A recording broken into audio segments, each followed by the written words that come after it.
Delirium. Delirium എന്ന് വെച്ച് കഴിഞ്ഞാൽ കൺഫ്യൂഷൻ, നമുക്ക് തന്നെ ശരിയായിട്ടുള്ള അവബോധം ഇല്ലാതിരിക്കുക. ചിലപ്പോൾ നമുക്ക് ഡേറ്റ്സ്, അതായത് തീയതി, രാവിലെ തന്നെ എഴുന്നേറ്റ് വന്ന് ചോദിക്കും ഇന്ന് ഏതാണ് തീയതി, ഇന്ന് തിങ്കളാണോ ചൊവ്വയാണോ, അതുപോലെ തന്നെ എവിടെയാണ് ഞാൻ, എനിക്ക് എൻ്റെ സറൗണ്ടിങ്സിനെ കുറിച്ചുള്ള ബോധം കുറഞ്ഞു പോവുക. ഇതൊക്കെ ശരിക്കും പ്രായത്തിലുണ്ടാകുന്ന അതായത് വാർദ്ധക്യത്തിലുണ്ടാകുന്ന ഒരു മാനസികാവസ്ഥയാണ് ഡെലീറിയം. ഇതൊരു മാനസിക രോഗം എന്ന് വേണമെങ്കിൽ നമുക്ക് മനസ്സിലാക്കാം. അത് ബ്രെയിനിൻ്റെ ചില സ്ഥലങ്ങളിൽ ചില കോശങ്ങൾക്കുണ്ടാകുന്ന നാശമാണ് ഇതിന് കാരണമായി തീരുന്നത്.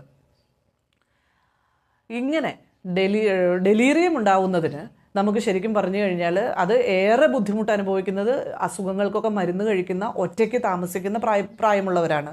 പ്രത്യേകിച്ച് ഇപ്പോൾ ചിലപ്പോൾ എനിക്ക് ക്ലിനിക്കിൽ കാണാറുണ്ട്, ഹസ്ബൻഡായിരിക്കും വൈഫിൻ്റെ മരുന്നെല്ലാം, അതായത് 2 പേര് പ്രായമായവർ, 60 കഴിഞ്ഞവർ 70 കഴിഞ്ഞവർ വരുന്നു, അവർക്ക് മരുന്ന് വാങ്ങുന്നു. ഹസ്ബൻഡ് വീണ്ടും വീണ്ടും ചോദിച്ച് മനസ്സിലാക്കുന്നു ഈ മരുന്ന് എങ്ങനെയാണ് കഴിക്കേണ്ടത്, എപ്പോഴാണ് കഴിക്കേണ്ടത്, ആഹാരം കഴിഞ്ഞാണോ മുമ്പാണോ, ഇങ്ങനെ എല്ലാ കാര്യങ്ങളും ചോദിച്ചറിയുന്നു.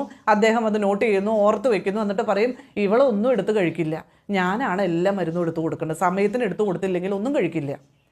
പിന്നീട് പെട്ടെന്ന് ആ ജീവിത പങ്കാളി മരിച്ചു പോകുന്നു. ഈ വൈഫിൻ്റെ, ഭാര്യയുടെ സ്ഥിതി എന്തായിരിക്കും? അവർക്കെല്ലാം കൺഫ്യൂഷനാണ്. പിന്നെ അവർക്ക് എന്താണ് എപ്പോഴാണ് കഴിക്കേണ്ടതെന്നോ, രാവിലെ മരുന്ന് കഴിച്ചോ, വൈകിട്ട് മരുന്ന് കഴിച്ചോ, ഇന്നലെ കഴിച്ചോ, ഇന്ന് കഴിച്ചോ, എല്ലാം കൺഫ്യൂഷൻ. ചിലപ്പോൾ 2 മരുന്ന്, അത് പ്രത്യേകിച്ചും ഈ ഹാർട്ട് പേഷ്യൻസോ അല്ലെങ്കിൽ BP-യുടെ, കൊളസ്ട്രോളിൻ്റെ ഇങ്ങനെയൊക്കെയുള്ള മരുന്നുകളൊക്കെ ചിലപ്പോൾ ഡബിൾ ഡോസ് പോകും. കാരണം രാവിലെ വിചാരിക്കും ഞാൻ മരുന്ന് കഴിച്ചില്ല, വീണ്ടും എടുത്ത് കഴിക്കും. അല്ലെങ്കിൽ ഞാൻ പറയും ഞാൻ മരുന്ന് കഴിച്ചു, അങ്ങനെ ദിവസങ്ങളോളം മരുന്ന് കഴിക്കാതിരിക്കും. അപ്പോൾ ഇത് കൺഫ്യൂഷൻ ഒഴിവാക്കാനായിട്ട് ശരിക്കും പറഞ്ഞു കഴിഞ്ഞാൽ മരുന്നിനേക്കാൾ കൂടുതൽ നമുക്ക് പ്രാക്ടിക്കലായിട്ടുള്ള ചില കാര്യങ്ങൾ നമ്മളെ സഹായിക്കും. ഇപ്പോൾ ഒരു ബോക്സ് അവൈലബിൾ ആണ്, നമുക്ക് ഡേറ്റോട് കൂടിയിട്ടുള്ള കള്ളികളോട് കൂടിയാണ്, ചെറിയ കമ്പാർട്ട്മെൻറ്റ്സോട് കൂടിയ ബോക്സൊക്കെ ഇന്ന് വാങ്ങിക്കാൻ കിട്ടും. അതിനകത്ത് നമ്മൾ ഒരാഴ്ചത്തേക്കുള്ള മരുന്ന് പൊട്ടിച്ചിട്ട് കഴിഞ്ഞാൽ രാവിലെ കഴിക്കേണ്ട ഒരു 4 ഗുളിക അതിലിട്ടു, വൈകിട്ട് കഴിക്കേണ്ടത് ഇട്ടു. അങ്ങനെ ആ ബോക്സിനകത്ത് വെച്ച് കഴിഞ്ഞാൽ നമുക്ക് രാവിലെ കഴിച്ചോ ഇല്ലയോ, രാവിലത്തെ ബോക്സ് കാലിയായി കഴിയുമ്പോൾ നമുക്കറിയാം ഇത് കഴിച്ചു കഴിഞ്ഞു. അതായത് മൺഡേ ടു സൺഡേ വരെയുള്ള കോളംസ് അതിലുണ്ട്. അപ്പോൾ തിങ്കളാഴ്ച മരുന്ന് കഴിച്ചോ, രാവിലെ കഴിച്ചോ, വൈകിട്ട് കഴിച്ചോ, അങ്ങനെ നമുക്ക് കൃത്യമായിട്ട് മരുന്നെടുത്ത് കഴിക്കാൻ പറ്റും. ഇങ്ങനെ ചെറിയ പ്രാക്ടിക്കൽ റെമഡീസും അതുപോലെ തന്നെ ചെറിയ ചില പരിശീലനങ്ങൾ മാർക്ക് ചെയ്ത് വെക്കുക, ഇങ്ങനെയൊക്കെയുള്ള കാര്യങ്ങൾ ചിലപ്പോൾ നമുക്ക് അവോയ്ഡ് ചെയ്യാൻ പറ്റാത്ത രീതിയിൽ പ്രായമാവുമ്പോൾ നമുക്ക് ചെയ്യേണ്ടി വരും. ഈ ഡെലീറിയത്തിന് വേറൊരു ഉദാഹരണം ഞാൻ പറയാം. എൻ്റെ തന്നെ പപ്പ ഭക്ഷണം കൊടുത്തു, ഒരു സൺഡേ ആയിരുന്നു, ആ ദിവസം ഉച്ചയ്ക്ക് ഭക്ഷണം വേണമെന്ന് ചോദിച്ചു. ആൾ കുറച്ച് കഴിച്ചു, എനിക്കിനി വേണ്ടാന്ന് പറഞ്ഞ ആൾ എഴുന്നേറ്റ് പോയി. 4 മണിയായപ്പോൾ എൻ്റെ ഹസ്ബൻഡ് പുറത്ത് പോയ ആൾ തിരിച്ചു വന്നു. എന്താ പപ്പ ഭക്ഷണം കഴിച്ചില്ലേ എന്ന് ചോദിച്ചു, കുശലം ചോദിച്ചതാണ്. ഉടനെ പറഞ്ഞു ഇവൾ എനിക്ക് ഭക്ഷണം തന്നില്ല, ഞാൻ കഴിച്ചിട്ടില്ല. പെട്ടെന്നാണ് എനിക്ക് ഓർമ്മ വന്നത്, അതായത് ഞാൻ ഇതിൽ പരിഭവിച്ചിട്ടോ അല്ലെങ്കിൽ ഒരാളെ കുറ്റപ്പെടുത്തിയിട്ടോ ഇതിൽ യാതൊരു നേട്ടവുമില്ല. കാരണം ഇത് ഡെലീറിയം, കൺഫ്യൂഷൻ സ്റ്റേറ്റാണ്. ഈ ഡെലീറിയവും ഒരു മാനസിക അവസ്ഥയാണെന്ന് തിരിച്ചറിഞ്ഞ് നമ്മൾ പ്രായമായവരെയും അവരെ ശുശ്രൂഷിക്കുന്നവരെയും നല്ല രീതിയിൽ സപ്പോർട്ട് ചെയ്യുക. അവർക്കും മാനസികമായിട്ടുള്ള ഒരു സപ്പോർട്ട് കിട്ടിക്കഴിഞ്ഞാൽ ശുശ്രൂഷിക്കുന്നവർക്കും കാര്യങ്ങൾ എളുപ്പമാവും. ഇനി അടുത്തത് ഡിപ്രഷൻ എന്ന് പറഞ്ഞാൽ നമുക്കൊക്കെ അറിയാം, മൂഡ് ചേഞ്ചസ്.